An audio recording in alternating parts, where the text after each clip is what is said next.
Everyone. Welcome to the live stream. I'm gonna wait for everybody to shuffle on in. All right. There's a Find your seat right. seats. There's a Find your seat right seats. there. Willkommen, bienvenue, welcome. What's up, Vince? What's up? Tyler? I guess. We got Tim on the ones and twos. Hello, Tim. Boom, boom, boom, boom, boom, boom, boom, boom, boom. Oh wait, that might be copyrighted. Scratch that. Scratch that. Is that a pun? Waka, waka, waka. How was everybody's weekend? Man, I was trying to think about what I did on Saturday. Sunday wiped me out so hard being on a boat. I didn't realize I was going to have to do so much work. I was tired on a sailboat. It was a great time though. Beautiful time out in the ocean. Oh, good for you, man. Saturday was my niece's 3rd birthday, so I went out to Sacramento and hung out with the family out there for a bit. So, yeah, Nice. it wasn't quite as hot as it normally is in June in Sacramento. So, but it'll Right. get hotter for sure. So, For low sure. 80s, nice breeze, great day, great day. For sure. Well, with that, nice catching up with everybody real quick. Let's jump into it. Vince, let's start off with some baseball scores. Oakland A's. All right, How'd the A's do? not good, friend, not good. They go to What else is new? Cleveland. They drop all 3 games of the 3-game set. They lose 3-2, 7-6, and 6-1. Then they go to Toronto. They get the win on Friday, 5-4, and then proceed to drop the other 2 games of the weekend, 7-3 and 12-1. So they are 20 wins and 60 losses. That is 5th in the AL West, dead last in the American League. This week, they come home. They're going to play 3 against the Yankees and 3 against the White Sox. Nice. Uh, And the San Francisco Giants, how did the Cross the Bay guys do? The Giants are still doing good, man. They're They're doing pretty hot good. right now. They're on fire quite a bit. It's a 3. They went 3-1 against the Padres at home. They win 7-4, 4-3, 4-2, and then they lose the getaway game 10-0. I don't know what the hell happened there to them, but the Padres woke up suddenly. And then they go to Arizona. They get 2 out of 3 games there. They win Friday and Saturday, lose Sunday. So they are 44-34. They're tied for 2nd in the NL West. They have 3 games at Toronto and 3 games at the New York Mets. So they're gonna try to keep those winning ways going. They're currently in the playoff spot. If the playoffs started today, they're one of the wild card teams. Them and the Dodgers, with Arizona being your NL West champions, who had that, not us. I'll tell you that. I watched the Sunday game of Giants Diamondbacks. And I'm not tapped into Diamondback baseball, but man, they're a very athletic, fast team. Their outfield was flying around. And even the Giants from last year to this year, I think that was like the number one thing that was like really obvious was the Giants didn't look like an athletic team. All of the youth movement for the Giants, they look way more athletic this year, a lot more speed. The A's, I mean, God, their youth movement, we knew the youth movement was coming in because they just stripped everything down to the studs, or more like the foundation. There's nothing on that team really. Right. But they got a lot of speed, a lot of athleticism. It is, I do have to say it is, when I do get a chance to watch baseball, it's cool to see the athleticism in the sport. I love seeing the stolen base. So I do love seeing all that. What'd you guys think of this call? Got a lot of talk. There was, I think, 2 calls with the Giants about the replay, and then the Giants caught a break where one of their players was coming around, or the Dodgers was coming around third, and then he was called out. I don't know about this actually. Oh, you know what I'm talking about, Tyler? Yeah. The guy was out by a mile. It wasn't even close. And are you talking about the one where they said he blocked the plate? Yeah. Okay. Yeah, it wasn't even close. It was a bush league call, in my opinion. And then the other one I'm assuming you're talking about is the balk. The replay where they said it got the glove touched his hat. Yeah. It's like, how can you see that? No way. Yes. I mean, he was out by a country mile. I don't understand what is the point of having replay and having, you know, a dedicated place in New York to look at replays if you're not going to get the call right. That was Yeah. stupid. What a waste of time and waste of resources as a fan. Yeah. With the I mean, home plate one, I know we're kind of at this point because of what happened with Buster Posey a few many years ago now. 2011, yeah, about a dozen years. So they have this Posey rule, but I think that's actually a terrible name because Buster Posey was not an advocate of changing the game. Like, he didn't want to change the rules. Baseball went ahead and changed the rules, and it's a terrible rule change. That's probably a rule that we should get rid of again, and allow collisions at the plate, because that was a bullshit call. That was bogus. Yeah. So basically, Vince, what happened was that they said that he was blocking the plate. He wasn't. There was a I gathered wide that. open area. Yeah. So he tagged him, and the guy slid an extra like 2-3 feet, and then finally touched home plate. So he was out by a mile. The balk was ridiculous, only because that gave a tying run in like near the end of the game. That was ridiculous. So I don't know what they're doing. They've been getting replay calls wrong for fucking ever. I mean, as A's fans, we saw the brunt of it with fucking Angel Hernandez, taking away a home run. Like, what was that, 5 years ago, 6 years ago, something like that? Yeah, in like 2018, I think. Yeah. I mean, we've seen that's the worst of it, but I mean, we've seen plenty of those calls go against what is an obvious decision one way, they call it the other way, and even with replays. So it's just frustrating, I'm sure. Out of all the leagues, don't you think MLB does like the worst job with their officiating? Absolutely. Like, they don't answer to the media. There's no information. There's no data. There's just, if you blink at the umpire wrong, if you challenge him on anything, like, I don't know, are you sure that's a strike? Get the fuck out of here. You're out of the game. The only thing you get is an ump scorecard, which tells you how correctly they called balls and strikes and how efficient they were. Yeah, that's a computer generated thing on Twitter too. So I mean, it's not even like officially sanctioned by MLB. That's somebody just gathering statistics on their own and plugging it into a machine. So that's not even MLB sanctioned. I mean, Jesus. We got on YouTube. It's Trash Panda. Says, you talking about the Houston balk? I believe that's the balk we're talking about. There was a lot going on this weekend with MLB umpires. There was quite a few like balls and strikes and some stuff that was like being argued, and then they just had zero tolerance for it. I just think MLB is doing a really bad job with their officials. Like, we're going to get into the A stuff and the sell the team stuff and all that, but you're coming into the season, there's like some excitement, right? You got these rule changes, you got the clock, people are excited about what's going on in the game, and then immediately you just like shoot yourself in the foot. You got the A's stuff, you got some other stuff going on with other teams, bad bad umpiring, zero tolerance. You can't look at them the wrong way, otherwise you're out. Earlier in the year, there was somebody was arguing with another player, and the umpire thought it was being directed at him. So then he kicked out that, this person, and it's like, I'm talking to the player, I'm not talking to you. And then he kicked out the manager for defending his guy. It's just a really bad look. Like, sometimes you got to let the guys play, and some of that trash talk and beef is good for sports. It makes it interesting. Well, how about the spring training one? I think it was who's the catcher for the Phillies?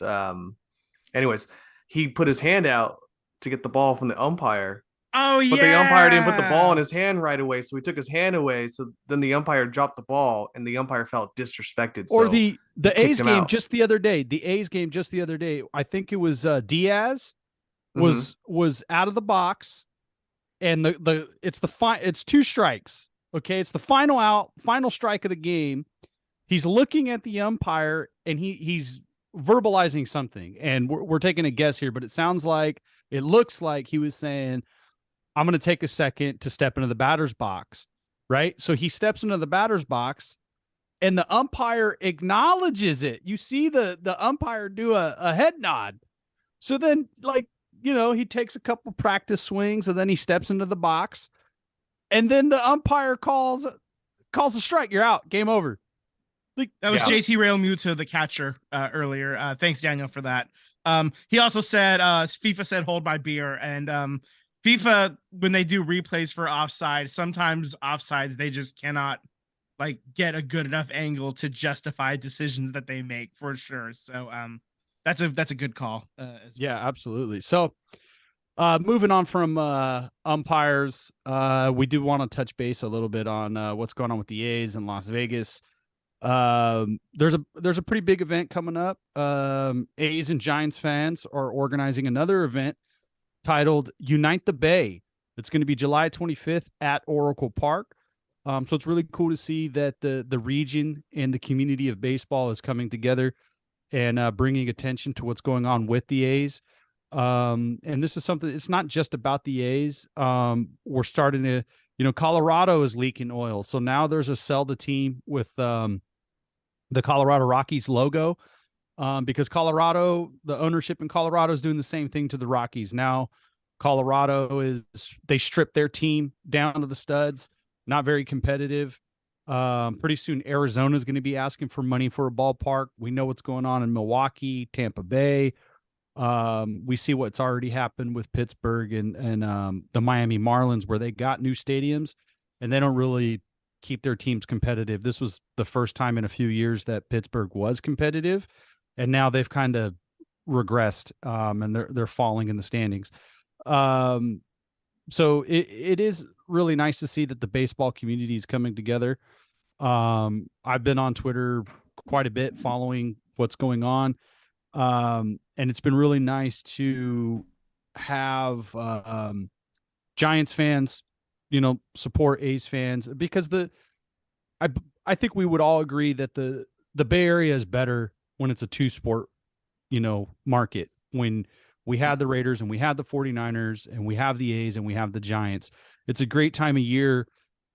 It's a great summer when both teams are really good. That's awesome. It's a lot of fun. I'm not a Giants fan, but I was happy that they won those World Series. I was happy for those fans. I got friends who were Giants fans. Of course, I'm like, I wish it was us, but I'm happy for them. So the silver lining is I am really glad that we're uniting the Bay. I would just say, we talked about this last week about the reverse boycott is, as an A's fan, be a good guest.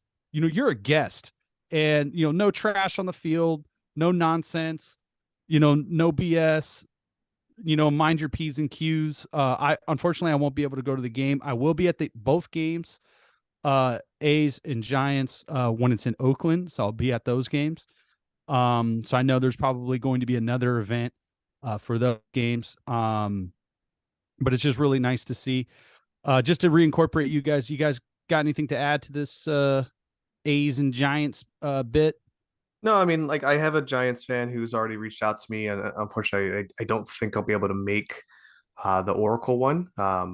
Couple prior engagements for me on that one, but I will definitely try to make it to one of these. I mean, I think more or less what I'm looking at it too is it might be the last time that we get to see a Bay rivalry. So that's another reason why I'm very interested in going.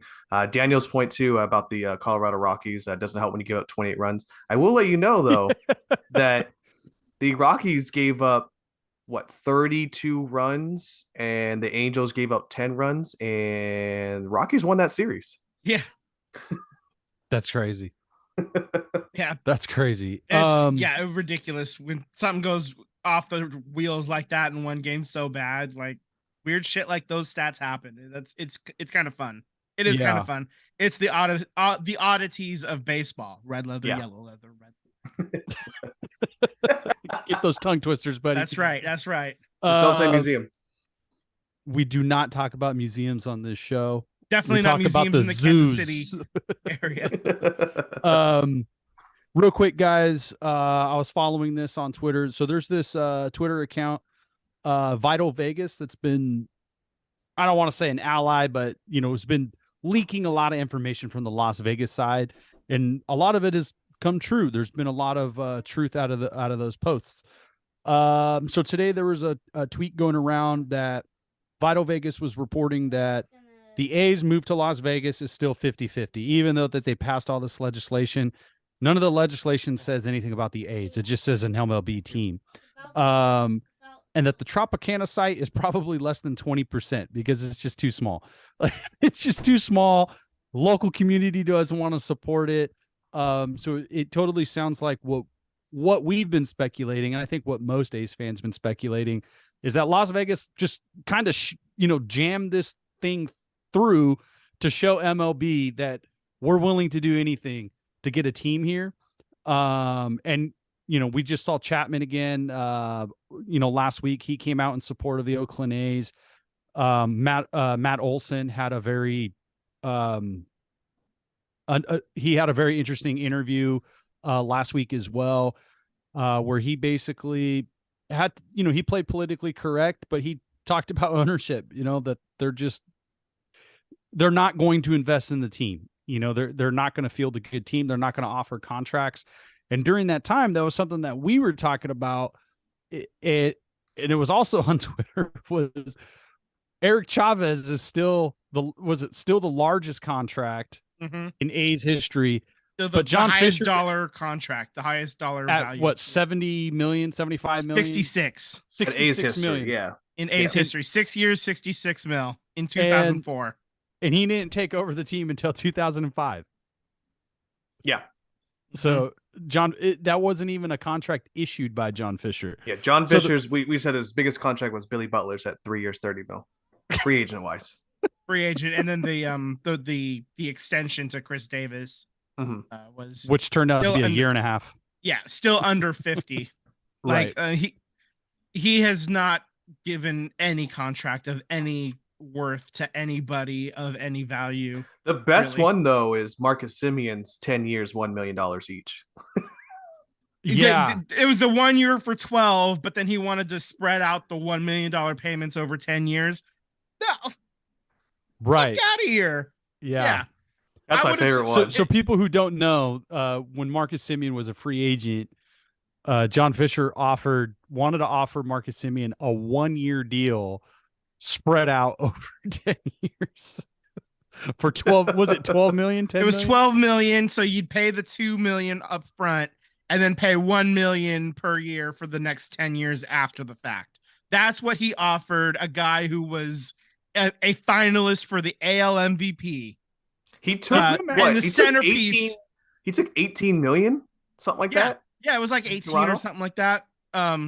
Yeah, so he did not offer him a serious contract at all. And but it's an embarrassment. I was embarrassed. Like John Fisher embarrassed me a lot. But yeah. This was a different ownership group, but it was when Miguel Tejada was a free agent, and they had the press conference where Billy Beane was up there saying, "I'm not going to insult him with a contract offer." Yeah. Mm-hmm. Thanks, but no. Can you who the fuck does that? You're a major sports franchise, and you hold a press conference that says, "You know what? This dude's a fucking MVP. He did everything we asked him to do, but yeah, we're not going to offer him a contract, but we are going to have this press conference for him." Just how crappy this franchise has been ran for decades, and to say that there isn't a fan base is just, it's insane. MLB has allowed this, and MLB welfare has allowed this. Where's all the money? Where's all the welfare money that John Fisher has been collecting? It's probably going to what Daryl's saying. It's probably going to his art collection, which is worth $1 billion apparently. Oh, absolutely. His mommy's art collection. Mommy's. She owns all that shit. Yeah, man. I saw his name on a couple of plaques at the SF Zoo also a couple of weeks ago when I went. Yeah, I saw the Fisher family name, not necessarily John Yeah. Fisher, but yeah. And yeah, Daryl's talking about Manfred. He reiterated his comments again about, one night isn't enough, to show the support that the MLB, a franchise, needs. Which is just total bullshit. Vince, you went through the numbers.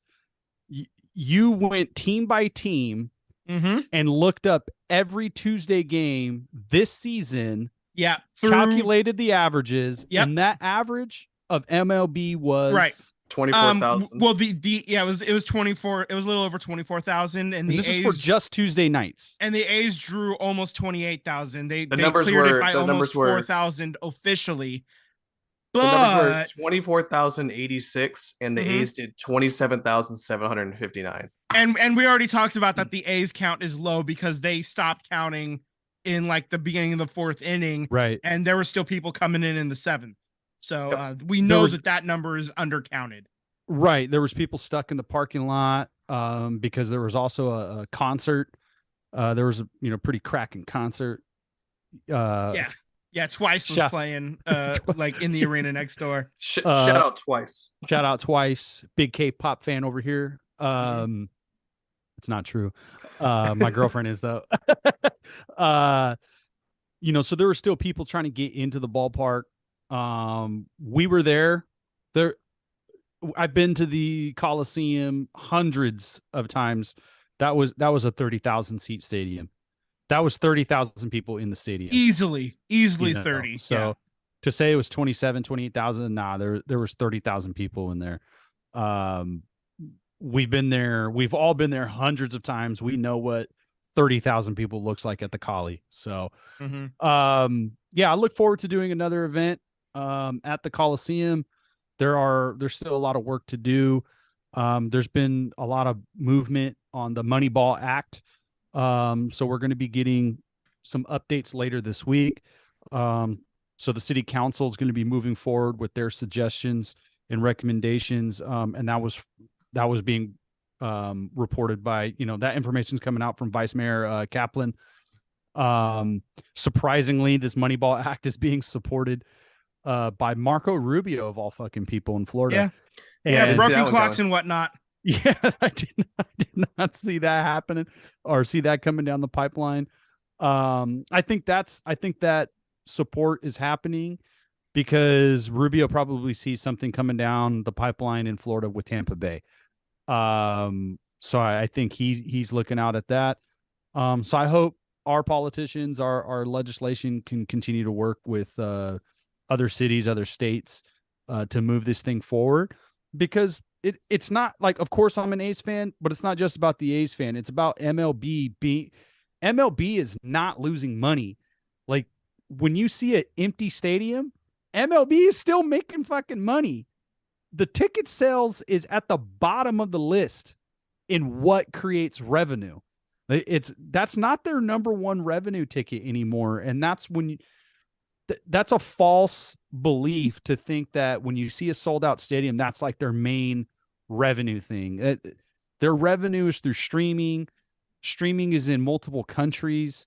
The ratings for baseball are as a global thing, and it's the same for the NBA, same for the NFL, same for FIFA. It's a global market now, and MLB is making a lot of money on ratings, streaming, memorabilia. That's why there is revenue sharing.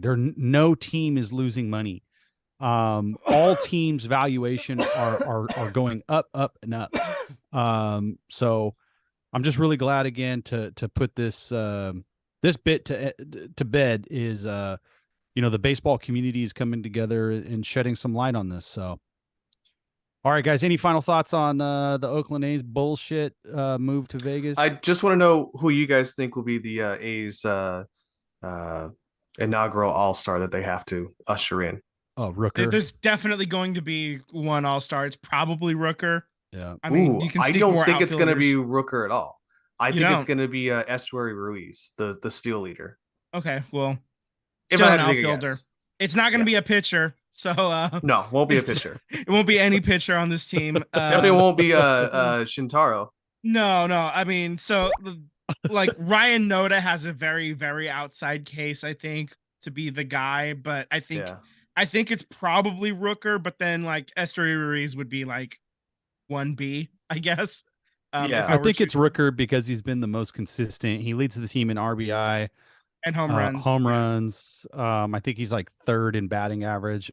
Nobody hits for average on this team, so Yeah. he's third with like 240, 242 or something like that. Yeah. So, but Esteury Ruiz, I mean, if he gets this batting average up a little bit, I mean, he looks like a legit ball player. He just needs to get on first base. I saw a crazy stat with Ruiz. They showed like a shot or a spray chart, right?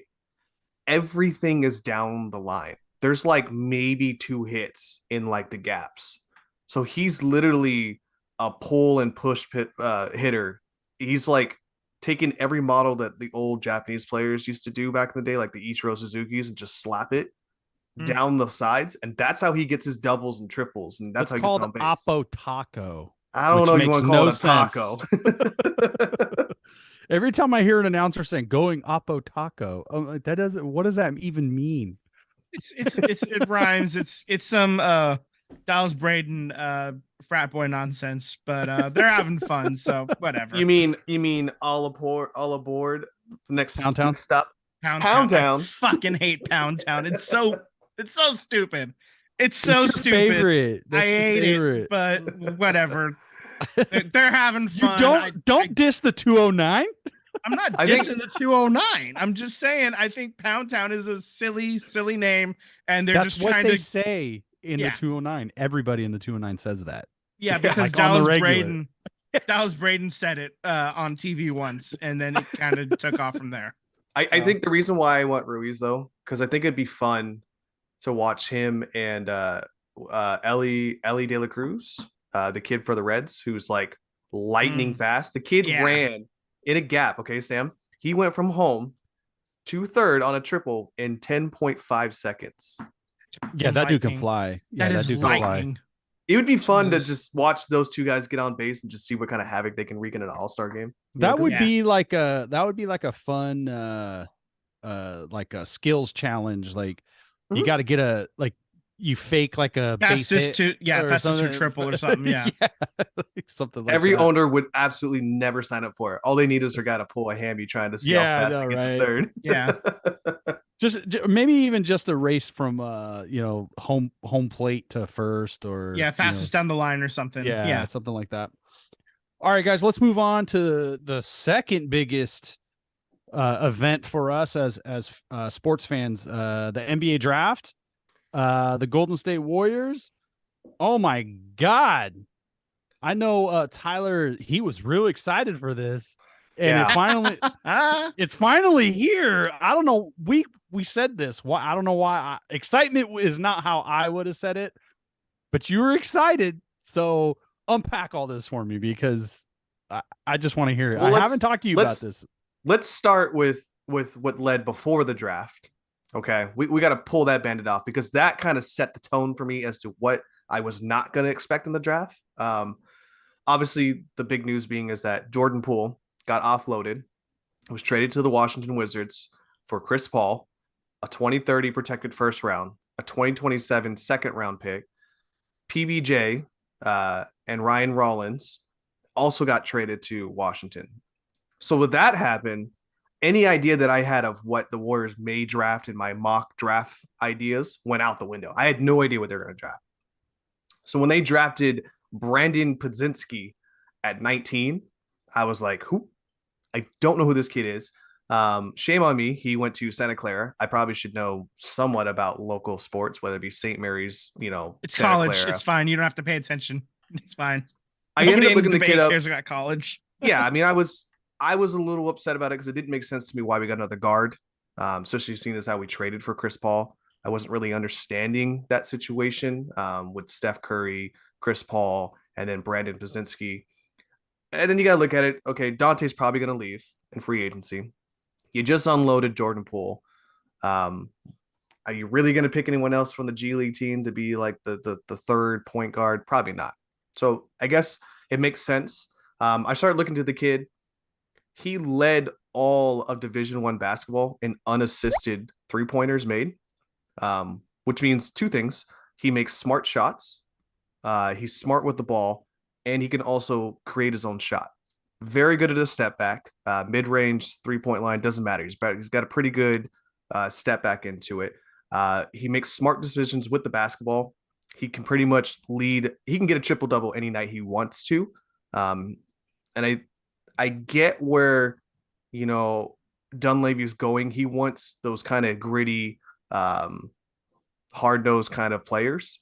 And Brandon is one of those kids. He's a point guard, but he'll stick his nose in there and go get a rebound.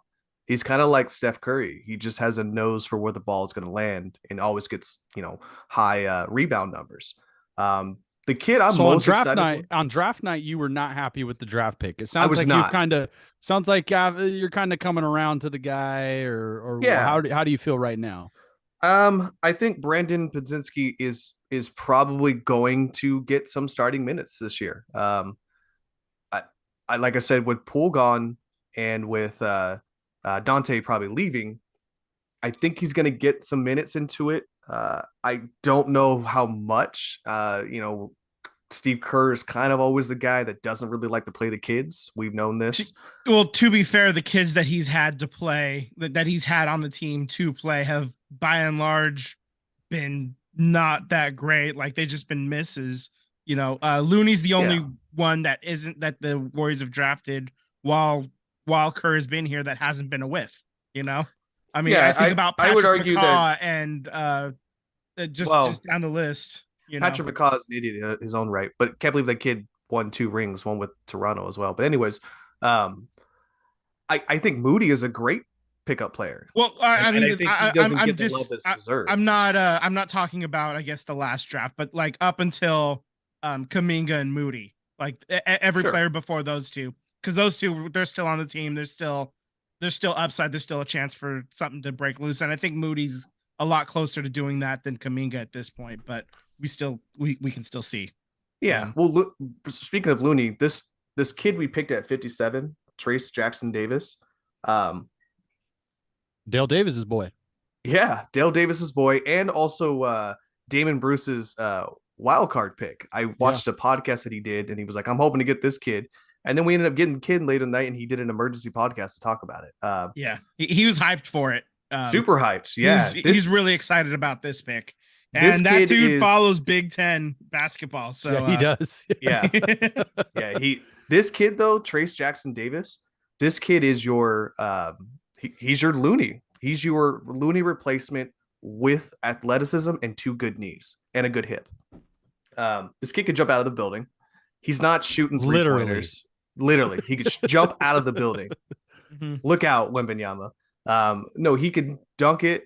He's passing the ball around out of the post. I think he's going to be kind of like that Draymond, Looney, where they can get deep into position and be able to find shooters because he's not really a shooting threat himself. But he can drive to the hoop, and he's very athletic around the rim as far as like acrobatic layups that you can see from certain players. I think Trace Jackson Davis will be the kid that will impact now. I think he will be playing and getting lobs from Chris Paul. And I think that's another Band-Aid that we should rip off. How are you guys feeling about Chris Paul being on their team? Financially, I get it. Yes. Jordan Poole was going to be 4 more years. Chris Paul is only going to be 1 more year. So it helps on that end. It basically frees up cap space to be able to re-sign Clay next year. And to be able to maybe possibly keep Draymond this year if he does end up staying. Like it does free up that space for those moves to happen. So maybe all 3 of them can retire as Warriors, you know? I mean, who knows? But that's kind of the goal at this point, right? Is to, you know, you want to keep this window open with those players as long as possible. And Chris Paul definitely does that. He's going to help win some games.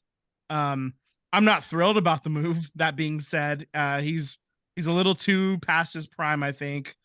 He definitely doesn't play the same style. It's a lot more slower type action with Chris Paul. So maybe that's the plan, is it's just going to be a lot of lobs for dunks with like 3 seconds left on the shot clock. With Chris Paul. I think maybe that's the play. And maybe a change of pace helps. You automatically can scratch off 4 turnovers per game. Yeah, automatically. he's a lot more secure with the ball. He knows what he's doing a lot more. He's a veteran presence, and we did talk about Steve Kerr not trusting rookies, whether it was because they don't deserve to be trusted or he just doesn't do it. That's that's the track record. So Yeah. Chris Paul is a trusted ball handler, and that'll help a lot as well. Yeah, I agree with you guys. I think it's with Curry on the floor, Curry can, you're super small if you have both of them on the floor, but Curry could play off the ball. So he can run around, and Chris Paul and Draymond could be the decision makers and make plays happen. And then with that second unit, I think that's kind of their thinking is, can this unlock Kaminga and Moody and, these other younger guys that are on the roster? Just having somebody, not turning the ball over, being patient, letting plays develop, things like that. I don't really necessarily dislike the deal, but I don't like the deal. I'm indifferent. I guess I see both sides of the argument. I'm in more of like, we got to wait and see what it's going to look like. I think it's sad. I think really what I feel bad about is I feel bad for Jordan Poole because he was the one that got punched in the face. He was the one that got punched in the face. He's the one getting traded. He's he went MIA in the playoffs. He's getting all the shade thrown his way. If you're listening to any, sports talk radio or on Twitter, there's a lot of fans that put the blame on him. And it just seems like Draymond just kind of got away with it, and is potentially being rewarded with a new contract. So I do feel bad to a certain extent for Jordan Poole, but I'm not going to feel too bad for somebody who's going to be making $30 million a year or whatever he's going to get. But Jordan Poole's getting everything that he wants. He's going to be the guy, on his own team. I do think there possibly could have been a better deal out there, but I don't think the Warriors having a 1-year contract with Chris Paul, and Chris Paul gives you the ability you could trade him again in January, or in the second year, it's a non-guaranteed contract. So you could bring him back if you want. If he plays well, you could bring him back, or you can trade him and get rid of him. So it gives you he's going to be a salary dump, though. The reason why he's going to be a salary dump is because once Chris Paul is off the books, and let's say Draymond signs in at a contract friendly, deal for the Warriors can finally, it's been 3 years, be able to use an MLE, a mid-level exception. They have not been able to use one because they're so high on the salary cap.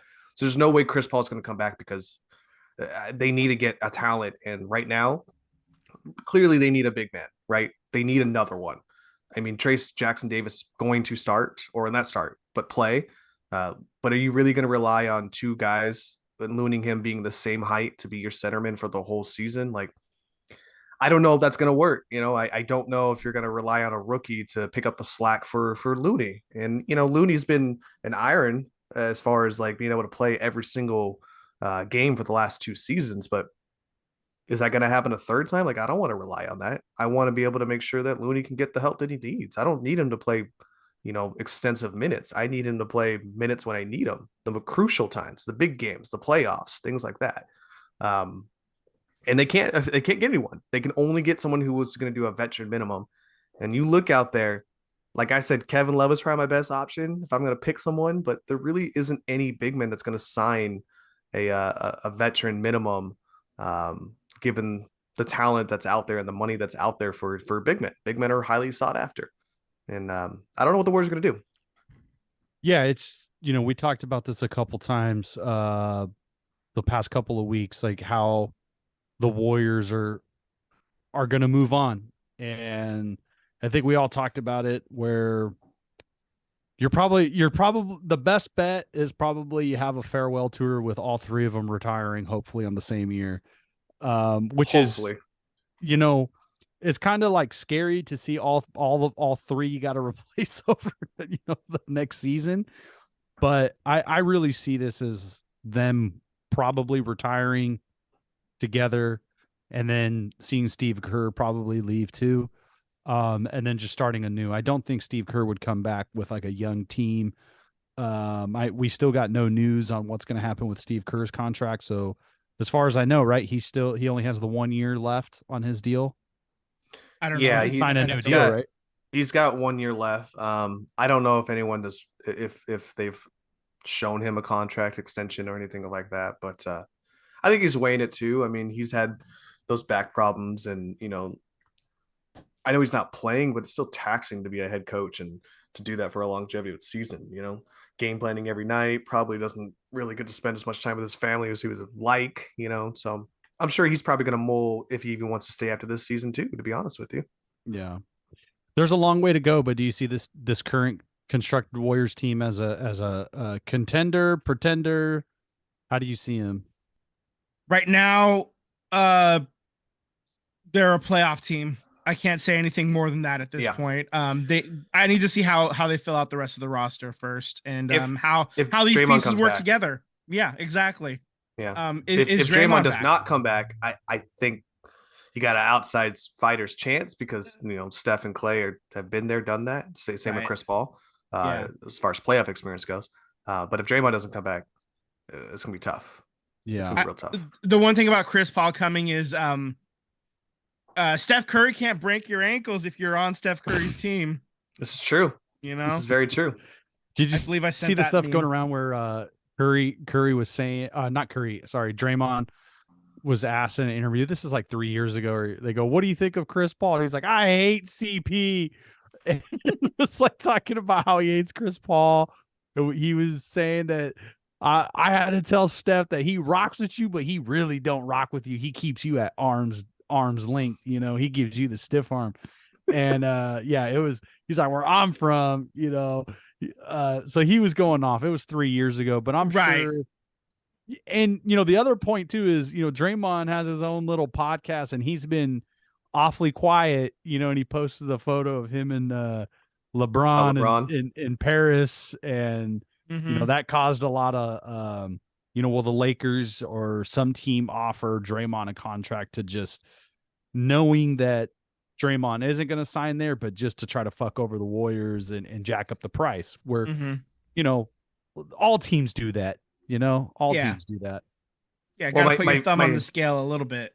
My favorite tweet that I've seen with this whole CP3 and Curry thing is it was saying that Steph Curry is the first NBA player to play with his son, and it was like pictures of him and Chris Paul. That's fun. Oh, I like that. That's cool. All right, anything was you guys something- want to add to the Warriors stuff?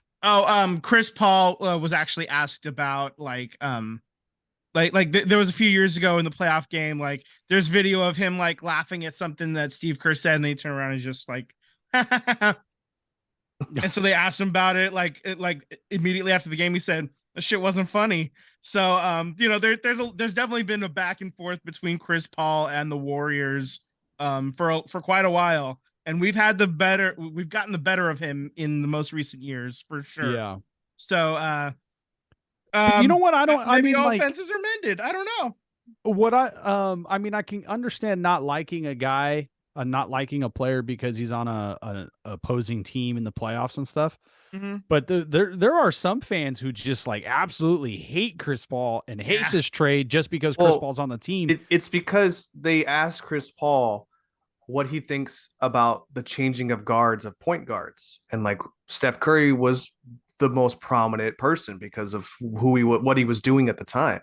And Chris Paul came out and said, there is no change to the guards. I'm the best point guard out here. There's no one better than me. And that rubbed a lot of fans the wrong way. And then when Curry dropped his ankles and then finally they beat the Clippers in the playoffs, they asked Chris Paul again, and he was like, I'm still the best point guard. Like they got one, whatever, So Yeah. I think there was a lot of like cockiness that rubbed a lot of Warriors fans the wrong way. Yeah, so there's a lot of fences to mend. Yeah, Go over the next couple of months before we start seeing him in a Warriors jersey. he might be Assuming the he's first. assuming he's not traded. He I might mean, be the first, I'm a Warriors fan, but like, Curry does mean, shit too. Like the whole Yeah, he does. shimmy and, And the the night night-night. night. Like, come on, Like He's if a bit of a you're- dick. Yeah. Yeah, you'd be pissed off if some motherfucker did that on the court to you. Yeah. Like if Yeah, somebody no, just dropped the 3 and went night night, you'd be like, man, fuck you. I'd be mad too.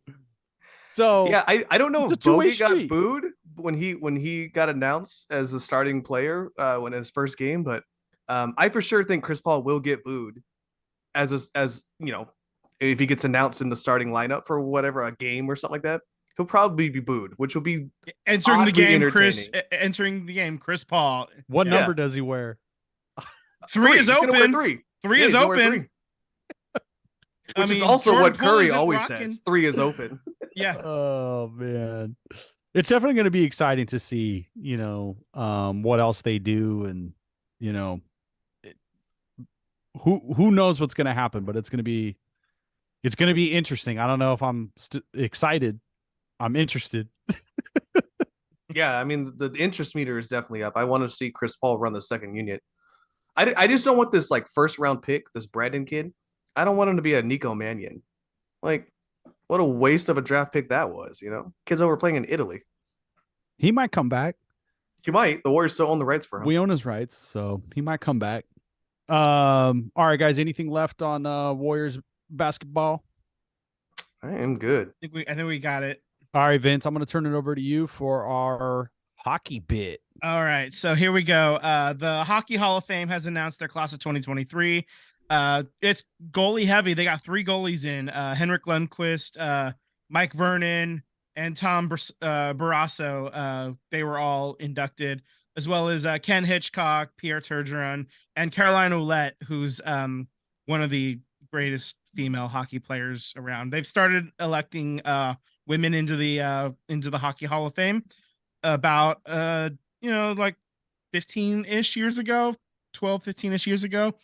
They can elect up to 2, but basically outside of 1 year, they've only elected 1 each year. So that's something that there's been like a little bit of chirping about in the background, like why only 1 woman? There's plenty of deserving women. So but Caroline Ouellette is in, and she was phenomenal. She was like all over the Canada gold medals and stuff. So congrats to her. Congrats to Henrik Lundqvist, who was, Rangers' great goalie. Mike Vernon was bounced around a bit. Ken Hitchcock bounced around a bit too, but just great careers. And I don't have any complaints with this hockey class. So there's that. Pierre Turgeon. I haven't heard that name in a really long time. I know, right? That's been a minute. I saw that. I was like, wait, he's not in already. I think they said that he had the highest career points total of any player that had not been elected into the Hockey Hall of Fame. He was better than a point per game for his entire career. So overdue, but he's finally in. Is Yomar Yager in it? Or is he eligible for it now? I feel like he's been playing. He played till he was like 65 years old. Yeah. I think he is in. Let's. Yeah. But I mean, that being said, I mean, only picking 1 women, hockey is super pushing the barrier. Yeah. Given that they're not even going to wear their warm up jerseys anymore. I know, right? So that was one of the points that I had here. Teams are not wearing any special warm-up jerseys of any kind next season. So this is basically in response to like the dozen of players or so that didn't want to wear the gay pride jerseys, the pride jerseys. So they basically are taking all warm-up jerseys off the table of all kinds. So no Hockey Fights Cancer jerseys, no Veterans Night jerseys, St. Patrick's Day jerseys, Mexican Heritage Night jerseys. Like there's no warm-up jerseys of any kind. So instead of just standing up for something that is really very important, like the LGBTQ community is really under attack in North America right now. They're choosing the easy way out and just saying, no, we're not doing it for anybody. Like they've taken their warm-up jerseys and going home. So it's not the decision I would have made. Clearly, I think everybody who's been listening for a while knows where I stand on a lot of these issues. So and where we stand. So it's unfortunate, but that's the decision they made. So you're just going to get a bunch of boring jerseys, and then they'll do like for those kind of nights, whether it's Pride or military appreciation or Hockey Fights Cancer Nights or whatever the event may be.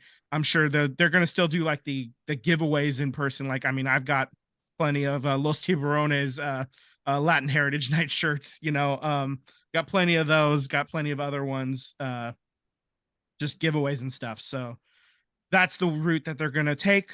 That's their decision, and we're whatever. Gonna just switch gears a little bit. NHL awards are happening as we speak right now, and I keep refreshing this page to see if they announced the Norris Trophy. They have not yet. Erik Karlsson from the Sharks is up for that award. They've announced some of the lower trophies. Matty Benier is your rookie of the year. That's the Calder Trophy. Like the Vezina Trophy is Linus Ullmark from is that the Blue Jacket? No, it's the Bruins. Sorry. He's the winner of the Vezina Trophy, which is the top goaltender. There's a couple other ones. Lady Byng Trophy, that's like the offensive player who's like gets in the least amount of trouble, and that's Anze Kopitar. For lack of a better term, that's the too long didn't read version of it. Connor McDavid got the Maurice Richard Trophy. That's your top scorer. That was no surprise. That was the guy that scored the most goals. That's basically awarded at the end of the regular season. So we knew that. So we're still waiting on the MVP. We're still waiting on the Norris. We're still waiting on Jack Adams, which is the Coach of the Year award, GM of the Year, and So we're just. So what you're saying is that the Sharks head coach still has a chance. No, okay. No, they announced like the 3 finalists, and then they'll like they do this big award show that's happening literally as we speak. So, but those are like we just got the major awards left at this point. They're gonna announce the schedule tomorrow. We got the draft coming up this week as well, and the Bruins have sent Taylor Hall to Chicago. Get a little scoring punch to help with their, soon to be top draft choice. Why am I blanking on his name right now? But kid. Anyway, so that's your update. That's your hockey update. No more cup date because the Stanley Cup is over. It's just a regular old hockey update at this point. That's what we got. Till next year.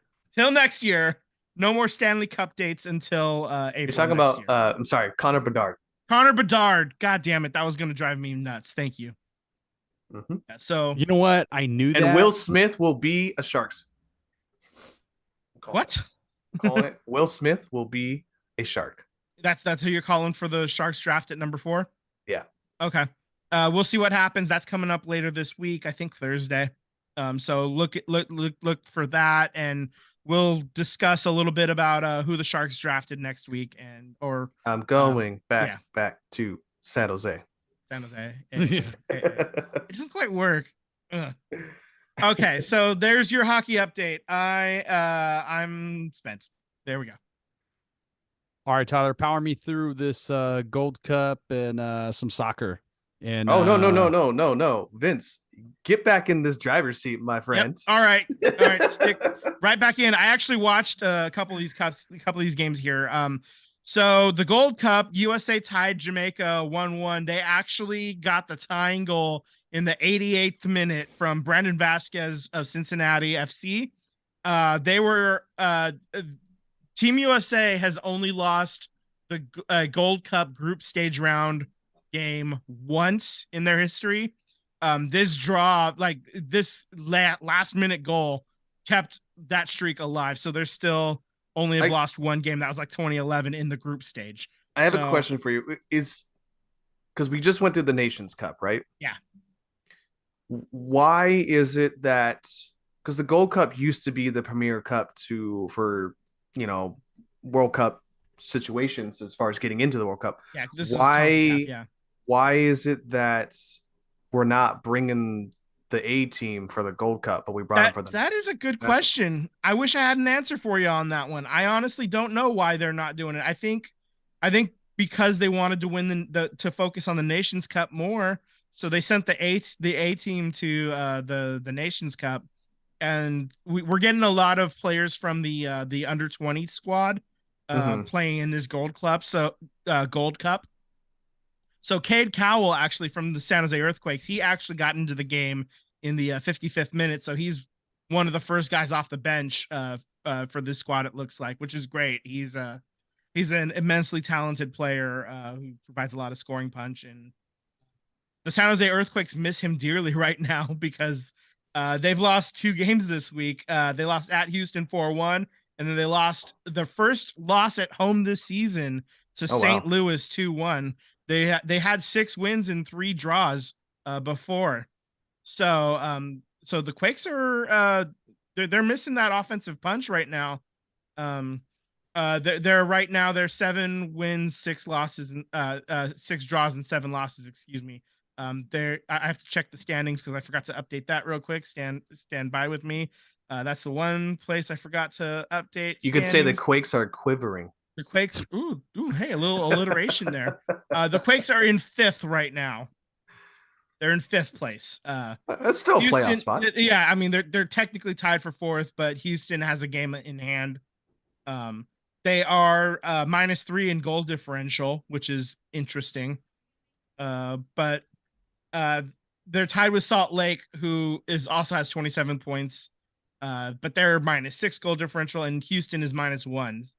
So that loss against Houston really hurt because that's a team that just leapfrogged the Quakes in the standings. So, but they're still in prime position for a playoff spot. They're only have 1 win in their last 5 games, so it's 2 draws and 2 losses. That's you need to pick that up a little bit. So there's your Quakes update. They got their next game is actually at Stanford Stadium. It's the Cali Classico against the LA Galaxy on Saturday, the July 1. They always do like a fireworks show after the fact, and it's a really well attended game. And I won tickets to that one time. Yeah. Sat right midfield, man. I'm talking like 3 rows back, right on. Like, it was great. Yeah. Would you guys say that's probably like the best seats if you were going to pick a place to sit for I thought it was midfield? great. I would sit midfield or close to midfield if you're going to any soccer game. It was great. If you're it's great when you're right there and you can see the sweat off the guy's brows and whatever. That's cool. I actually don't mind sitting up a little bit higher too, because you can get a little bit better view to see how plays developing as you go as well. Okay, Wonder Kid. I know, right? The shirt that I'm wearing under the sweatshirt is actually a Ted Lasso shirt. It says more of a Roy than a Ted. But yeah. So one other not breaking, but like news to mention, USA is going to host the Club World Cup in 2025. So a little bit of a tune-up event before the real World Cup in 2026. So a lot of these stadiums, I'm sure, will get test driven for that event, for the Club World Cup. So that's nice. And you have one other note here for Wrexham. Tyler, you just added that in. Let's go. What's going on? I forgot to announce this, but we're back in the driver's seat, boys. League 2. We are starting August 5th, so you will get your weekly updates with Wrexham. Most games are Thursdays and or Saturdays, so should be fun. I think I'm most excited about is that some League 2 games are actually on TV, so you can actually start watching some Wrexham matches, especially the bigger ones. I'm pretty sure the first one, which is against MK Dons. I don't know why MK Dons get so much hate. I'll have to look this up, but a lot of people don't like the Dons. I don't know why. Anyways, I imagine that first match will probably be televised on August 5th, so keep a lookout for that if you want to watch what we feel is our A's across the pond of a sports team. So excited. I can't wait. We'll see what they do for League 2 and see if they can move up to League 1 after this year. Yeah. Awesome. Wouldn't be the first time that's happened. I mean, and they're a very solid team. I'm really looking forward to seeing how it develops as the year goes on. All right, guys. NFL, we got the New York Jets going to be on HBO Hard Knocks. A team also not very happy to have a documentary crew in there. Wait, Rodgers isn't happy? Oh my gosh. I don't think I've ever heard of a team being happy about being featured on Hard Knocks. Maybe No. that first year it happened, but then Yeah, like I just they don't. saw what happened and just how much in the way those cameras are. Yeah, And the stories they're looking for. It's just yeah. can be distracting. Absolutely. I don't know I haven't heard of any team being too happy about it. But I'll be tuning in. All right, guys, we're going to be away for 2 weeks. We're going to take a little bit of a break. If anything happens with this A's, though, with the A's situation, Yeah, I'll we'll definitely do an emergency one. We'll definitely do an emergency podcast and get you guys caught up on that and either mourn or celebrate. Hopefully, we're celebrating a sell of a team. Amen. I don't know. Amen. So we'll see you back on July 10th. We'll start doing the live streams again. All right, guys. Anything else you guys? I dry cleaned all my A's hats to put them in the box. The box. The box where all my A's shit is going. So that box is pretty packed. I think I need a second box and spread out the box, the accoutrements and everything in there. So I gotta get a second box to throw into storage, and I'm hoping for some good news where I can unpack the box and put my jackets and my jerseys and my hats and bobbleheads, and I can put all that shit back up. I would love that, but I can't do it. Not right now. Not while John Fisher is still in charge. Yeah. So I feel it's unfortunate, man. I just can't do it anymore. And I've seen a lot of talk about like other people saying I'm gonna stick with them and here's my reasoning. I'm not sticking with them. Here's my reasoning. Just know that whatever you decide as an A's fan is best for you. I support you wholeheartedly. I'm never going to question anybody's fandom. If this is the line and you're drawing a line and you're saying you're done, like I am, that's totally understandable. And I respect that. If you're just willing to stick it out and hang out with them and go to Vegas with them, hey, that's your choice. I personally am not making that choice, but I get it, and I'm still going to respect you for it. And that's just don't take it out on each other as A's fans. Absolutely, yes. That's the message I'm getting toward. So there we are. Absolutely. Any final thoughts, Tyler? I am good. Not much going on, so I look forward to maybe seeing you guys at the next Bay Bridge series. Absolutely.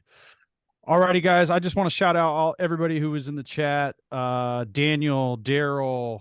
I think that was the only two that I saw quite a bit from. So shout out everybody who was watching and didn't get a chance to comment. We do appreciate you. And you made it to the end. If you haven't already, if you don't know, if you just stumbled into our podcast, you're listening to the SVT Sports Pod. Subscribe to us on YouTube and hit the bell for alerts when we go, so that when we go live, you're notified. Follow us on Instagram and Twitter at SVT Sports Pod. Slide into our DMs, send us stories, comments. We would love to interact with you. And with that, we'll see you in a couple weeks. Have a beautiful, safe, wonderful 4th of July week. We'll see you in a couple weeks. Take care, everybody. All right, guys. Later.